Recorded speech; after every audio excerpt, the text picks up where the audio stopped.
Hola, bienvenidos a nuestro podcast Psiquiatría en los Anillos. En esta oportunidad tengo una invitada de lujo, pero de lujo de verdad. Hemos subido el nivel a niveles internacionales, latinoamericanos. La doctora Viviana Riego.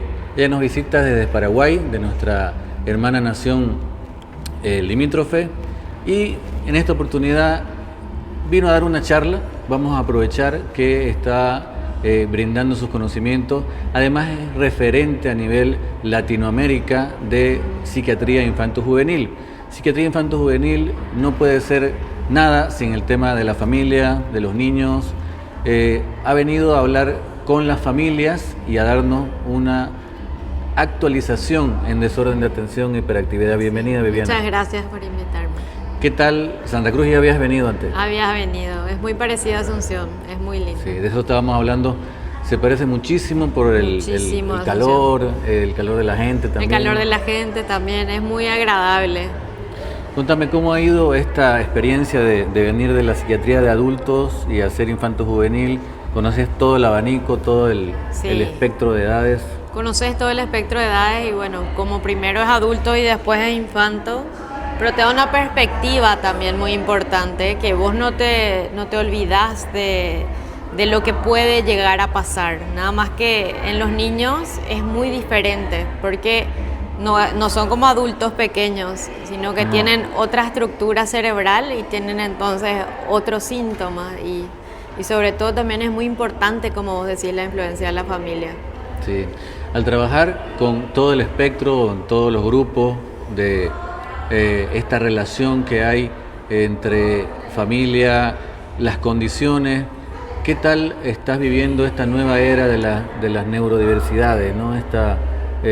Si bien desde mi punto de vista ha mejorado un poquito la perspectiva a la adhesión de la gente, está de moda ahorita la neurodiversidad, el TDAH, el autismo y otras neurodiversidades. ¿Cómo lo ves en el consultorio? ¿Esto está afectando? ¿Te han llegado gente tipo, tengo TDAH? Sí, me llegó mucha gente, tengo TDAH, sobre todo después de las redes, ¿verdad? Pero es como que uno se percibe diferente y no sabe qué le pasa, entonces ahora uno empieza a investigar, pero lo bueno es que llegan a consultar, porque el problema es cuando vos pensás algo y pensás que tenés eso y no llegás a la consulta, por eso es muy importante consultar. Pero sí me pasa mucho que directamente vienen y me dicen, creo que tengo TDAH, y la verdad que la mayoría de las veces tienen razón. Aciertan, ¿no? Sí. Hay esta tendencia a lograr como que involucrar un poquito más esto que esté de moda. Está bueno, sin embargo, aquí nos pasa una temática de que se banaliza y se romantiza un poquito el tema de tengo TDAH y lo justifico y qué sé yo, por eso soy así, fallas en la pareja, que sí puede ser, pero creo que la responsabilidad ha aumentado mucho más, sobre todo en profesionales como nosotros que yo si bien no soy experto en niños, pero me toca, ¿no? Por el tema de la ausencia de infanto juvenil acá en Santa Cruz, en Bolivia específicamente.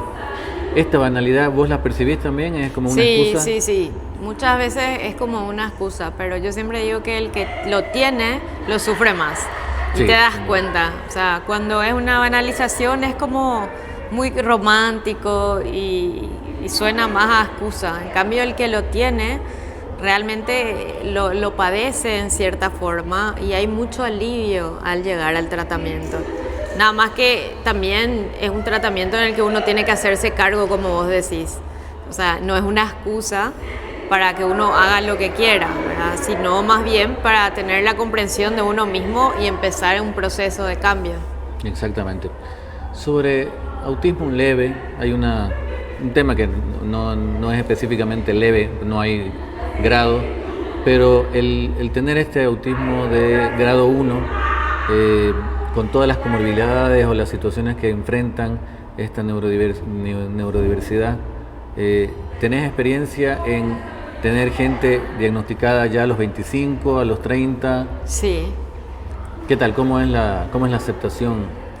Y o sea, muchas veces son estos pacientes que muchas veces vienen por un cuadro depresivo persistente o una ansiedad que parece una fobia social, pero vos investigás tienen intereses, historia de intereses restrictivos, nada más que en la adolescencia y en la adultez las rumiaciones son más internas, en vez de tener así intereses limitados y acciones limitadas, es como que todo queda más para adentro, pero son personas que no son funcionales, que no responden al tratamiento y es variado, ¿verdad?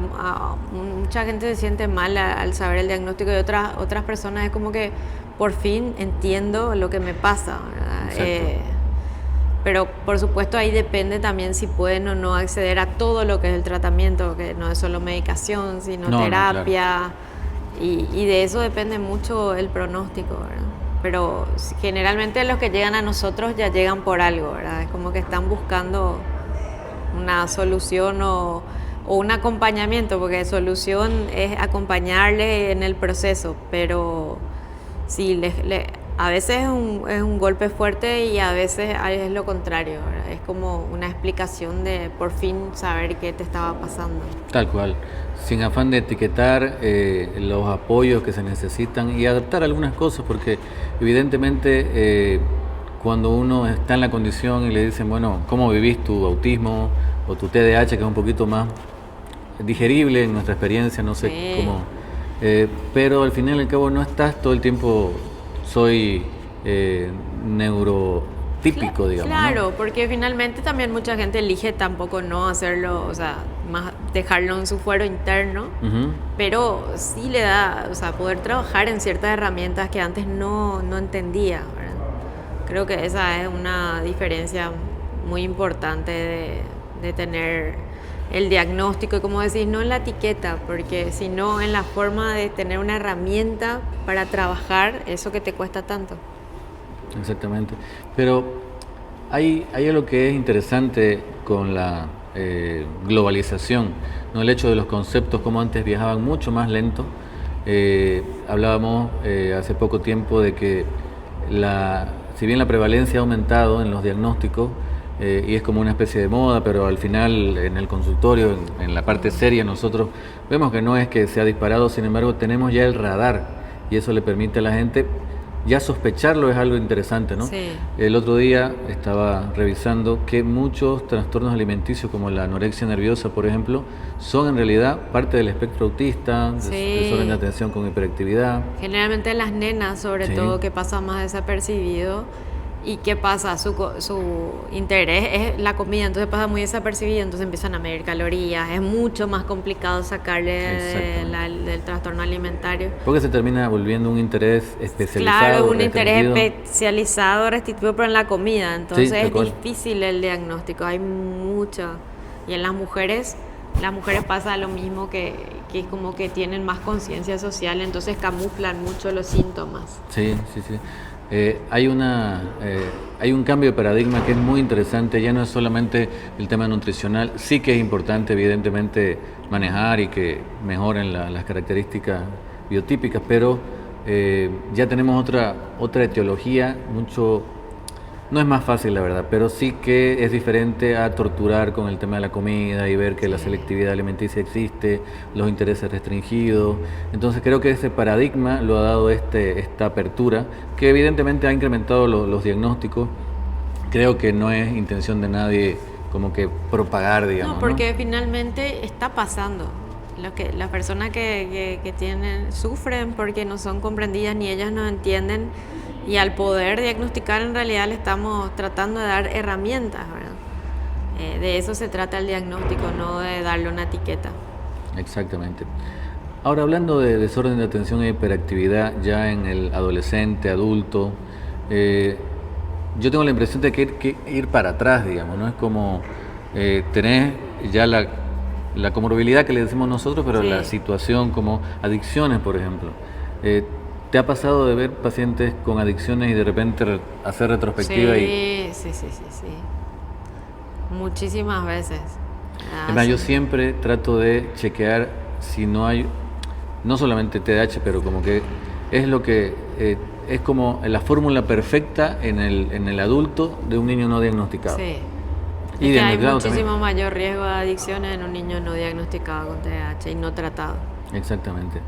¿Cuál es la perspectiva según tu visión del tema en universidades, en trabajos. ¿Cómo está, por ejemplo, en los lugares que has visitado, específicamente tal vez en tu país, en Paraguay?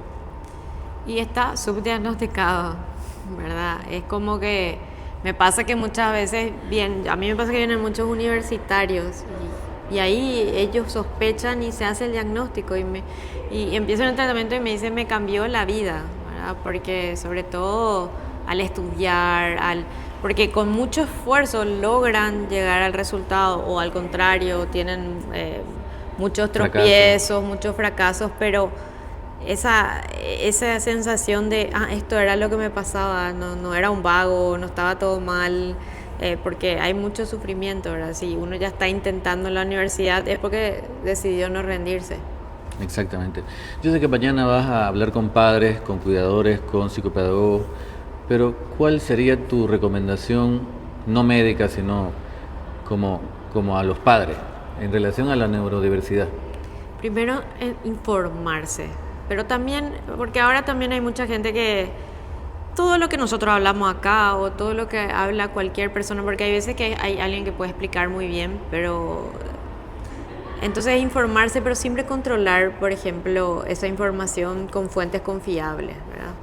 Es muy importante confirmar de fuentes confiables y ahí van a poder entender lo que les pasa y ahí empezar también el propio proceso para tratar ya sea el TDAH o el autismo, porque cambia muchísimo el vínculo y cambia también la conducta del chico y por supuesto que cambia el pronóstico del chico y cambia la rutina y la vida de la familia, porque la calidad de vida de los papás son yo la verdad que les admiro mucho a los papás de los niños con neurodivergencia, porque siempre tratan de entender y a veces a nosotros, en nuestra generación, nadie nos explicó esto y tratan de entender y para mí lo más importante es aprender, informarse y rodearse de buenos profesionales.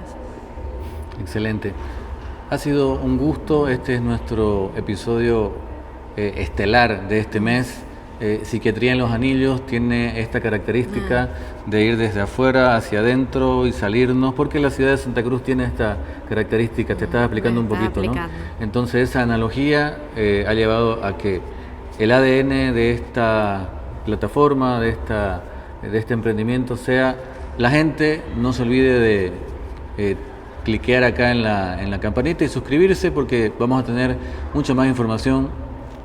La doctora Viviana viene en septiembre al Congreso Nacional, así que la vamos a tener muy frecuentemente acá y evidentemente tal vez ir para allá.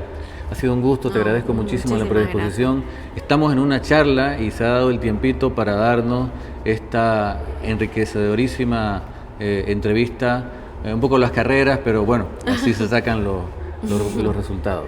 Bueno, muchísimas gracias, Viviana. Gracias. Un placer.